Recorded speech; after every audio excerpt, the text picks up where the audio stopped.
Vamos começar falando de Vasco. Tomou um gol com 38 segundos de jogo, foi o mais rápido do Brasileirão, até conseguiu um empate com o Atlético Mineiro em São Januário, mas continua na zona de rebaixamento. Um dia propício para criar as melhores memórias em família. Dia dos Pais. Os filhos de famosos. Quem é o papai de vocês? Felipe Coutinho, Leonardo. Seu pai é o Léo Jardim. Dão a sorte de entrar em campo no colo dos pais. E os pais anônimos vivem as emoções do dia na arquibancada. Ele sabe o quanto eu sofro, ele sabe o quanto eu gosto, mas eu vivi os melhores anos do Vasco, então ele acredita num futuro melhor. Na verdade, eu estou plantando uma semente no coração dela, que enquanto houver um coração infantil, o Vasco será imortal. No caso de ontem, as famílias vascaínas não vibraram tanto quanto queriam. Os papais Felipe Coutinho e Pablo Verrete até discutiram. Coutinho tentou o passe pro Verrete e foi interceptado pelo Alonso. Que dura que o Coutinho deu no Verrete agora, viu? O Richarlison falou da dura que o Coutinho deu no Verrete. Continuam os dois discutindo. Tava ali o Coutinho até agora reclamando dele. Foi um lance que ele tinha apontado de um lado, aí eu dei o passe, ele correu um pouco pro outro, aí a gente acabou se desentendendo, mas no vestiário a gente se resolveu e tá tudo certo. Acontece, são coisas que ficam dentro do campo. E o papai, Paulo Henrique, saiu na pior depois do choque com o zagueiro Lianco, do Atlético Mineiro. Falar o que é disso aqui? A perna fala por tudo. Não deu nada, deu cartão pra nós à toa, invertendo falta. Difícil. O Galo abriu o placar com menos de 1 minuto. Gabriel Menino acertou um chutaço. Dominou, bateu, golaço! Começa a milhão com 38 segundos de jogo, Gabriel Menino marca. A reação do Vasco começou com o João Vitor. O zagueiro, inclusive, estava sendo vaiado por alguns torcedores quando lançou essa bola na área. Pumita errou o cruzamento, Verrete não chegou, nem Rayan, e Coutinho tentou emendar de primeira quando foi derrubado. O árbitro Davi Lacerda não marcou nada. O VAR chamou e veio a decisão. Pênalti em São Januário pro Vasco, pênalti em cima do Coutinho. Verrete fez 1-1, 22º gol dele em 2025, o artilheiro do Brasil na temporada. O Pirata empata o jogo, enlouquece o torcedor do Vasco em São Januário e em todo o Brasil. O sentimento passou de filho para pai. O gol ali do Verrete de pênalti, ele estava muito emocionado. Você percebeu que ele estava emocionado? Percebi.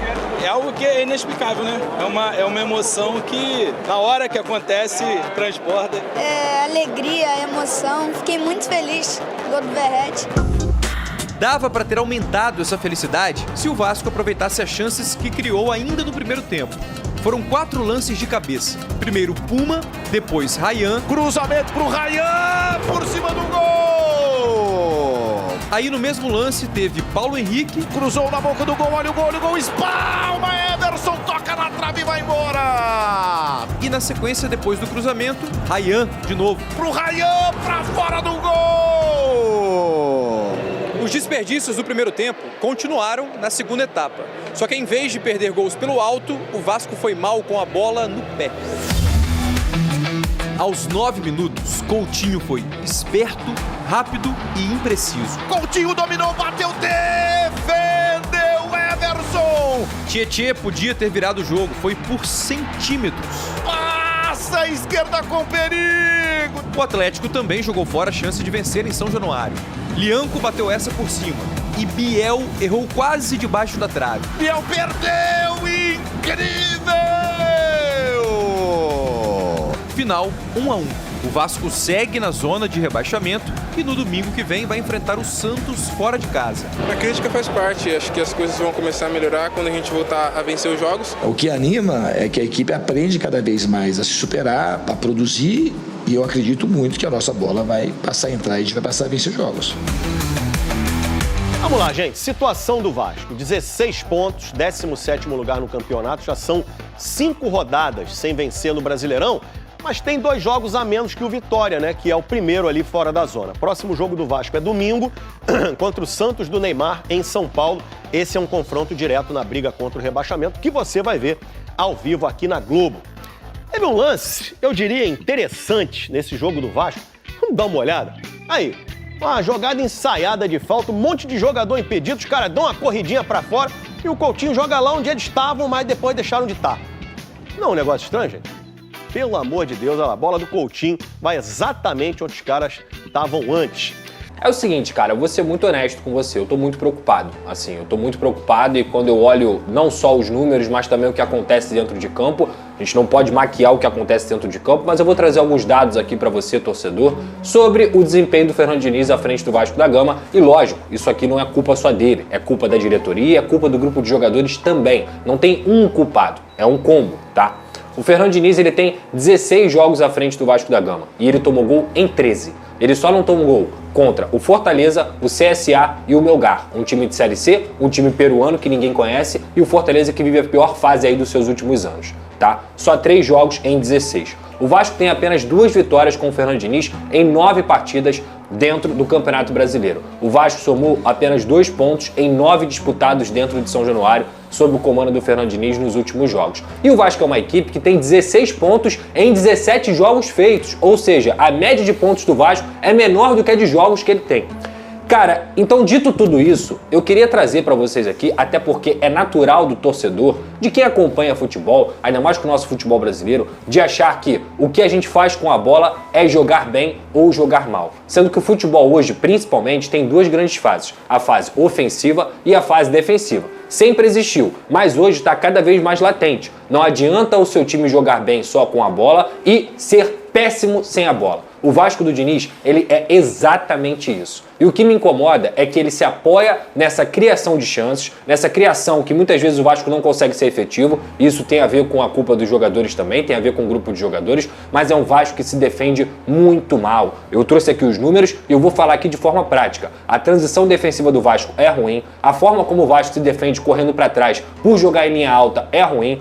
Ontem, por algum tipo de sorte, o João Vitor e o Lucas Freitas fizeram bons jogos, mas o Vasco ficou exposto a todo momento. E aí tem muita gente que fala assim, a gente quase ganhou. E a gente quase perdeu também. O Vasco quase perdeu no momento em que o Biel acaba perdendo um gol, praticamente sem goleiro, com um gol aberto, e ele isola a bola. Assim como o Vasco poderia ter ganhado também, no lance em que o Felipe Coutinho, que jogou muito bem até pro nível que a gente espera dele, mas que ele, que é um jogador que tem o maior salário do elenco, não pode perder um gol cara a cara com o Everson como ele perdeu. Então o Vasco quase ganhou e quase perdeu também. E assim tem sido os jogos do Fernando Diniz. Um bingo.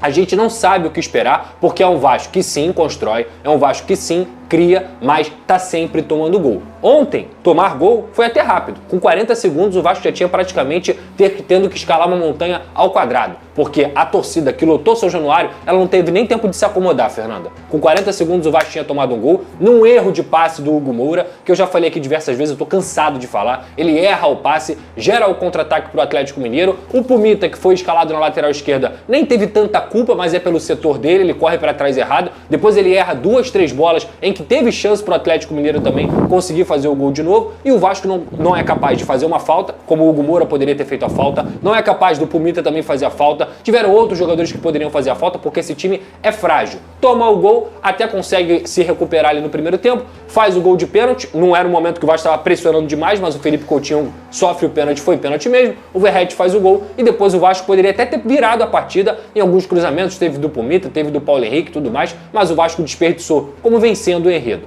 No segundo tempo, o Atlético já tinha voltado bem. O Atlético já tinha voltado melhor. Teve um lance do Leão, que o Leão chuta a bola pra fora. Depois teve o próprio lance do Biel. Teve outras bolas e teve também esse lance do Felipe Coutinho. O time cansou e o Diniz demorou pra fazer substituições. Ele só colocou 2 jogadores em 35 minutos de jogo. E tudo bem, ele pode achar que quem tá no banco não é capaz. Então isso é um problema da diretoria. Por que o Jair, que foi o melhor jogador do time no meio-campo contra o CSA, não tem condições de jogar 15 minutos, 20 minutos? Jura? A gente tem um problema grave. E outra coisa, por que a base não tá no banco? Por que o Vasco da Gama não tá oportunizando os garotos da base? É melhor você continuar insistindo nos jogadores que não conseguem entregar nada e que talvez o próprio técnico não confie, porque pra mim isso é falta de confiança. Se o Atlético Mineiro faz 5 trocas e tem um banco melhor, o Vasco não faz 2, 3 trocas em 45 minutos, a gente tem um problema aí. Então, é um problema da diretoria, é um problema da base do Vasco, que sempre foi a salvação. Por que não oportuniza a base? Por que o Elder não ganha chance? Por que o Zuccarelli não ganha chance? Por que outros jogadores não ganham chance? O Leandrinho e o Luiz Gustavo com sub-20. Tudo bem, mas se o Vasco está numa situação como essa, por que eles não estão no Vasco da Gama? Então, cara, são muitos problemas e cansativo. Eu vou falar um negócio aqui. Faltam 21 partidas pro Vasco acabar o Campeonato Brasileiro. Pro Vasco se salvar, ele tem que ganhar 9. Tá? A conta é essa. A conta é essa. E do jeito que tá jogando, Eu não acredito nisso. Família vascaína, abençoados e abençoados, amigas e amigos, prestem atenção nessa informação que eu vou trazer agora para vocês. A torcida do Vasco da Gama já perdeu a paciência com alguns jogadores e principalmente com o técnico Fernando Diniz na teimosia de insistir com alguns jogadores. Gente, não dá mais. Eu tô preocupado. Passa o filme na cabeça do Vasco novamente na zona de rebaixamento. O torcedor do Vasco merece achar a felicidade no clube. Essa que é a verdade. Merece achar felicidade. Do jeito que está, não dá pra ficar. Não dá pra ficar, uma vergonha. É uma vergonha. Então, assim, eu vou ser sincero pra vocês. Não é só o Fernando Diniz que é o culpado. Não é só o Fernando Diniz que é o culpado. Sabe? Infelizmente, né, a corda arrebenta pro lado mais fraco, que é o lado do treinador. Não tem como sair demitindo diversos jogadores. Se tivesse como, seria muito melhor, né? Demitiria Hugo Moura, né? Zagueiro João Vitor, que a torcida do Vasco não quer ver nem pintado de ouro mais, chega, entendeu? E outros jogadores. Então eu quero saber de vocês, chegou a hora de demitir o Fernando Diniz? O que vocês acham? O que vocês acham? Eu já perdi a paciência, eu tô preocupado. O Vasco tem que ganhar 9 partidas se quiser se livrar da zona de rebaixamento. Vai conseguir ganhar? Vamos virar o turno agora. E aí, o que vocês acham? Quero ver a opinião de todos vocês. Amigas e amigos, não se esqueçam de se inscrever no canal. Deixa o like, né, para conteúdos futuros. E também me digam a cidade que vocês moram. Eu prometo responder a todos vocês. O sentimento não pode parar. Fiquem com Deus!